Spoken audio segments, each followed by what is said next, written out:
Okay, hello everyone. Here I want to provide a tutorial on how to extend RAM on Samsung Galaxy A15 device. Okay, when a device has more RAM, it can handle more data and run multiple applications simultaneously without slowing down. Okay, and then by extending RAM can improve the overall performance and speed of a device. Okay, and then how to do that on this device? Let's go to the tutorial. First of all, you have to go to the settings menu on your device. Well, after that, here you can scroll down.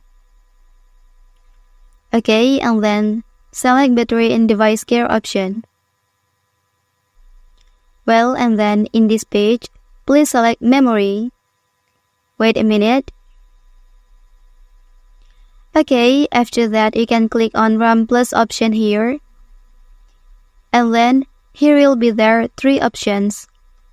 Okay, here you can choose more virtual memory to allow more applications to stay open in the background, or you can also choose less virtual memory to keep more storage space free.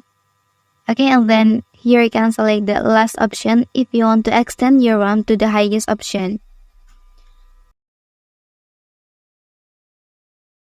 And then click Restart Now to apply it on your device. Well, that's the tutorial on how to extend RAM on Samsung Galaxy A15 device. If you are helped by this video, don't forget to like and subscribe to get other information from this channel. Thank you.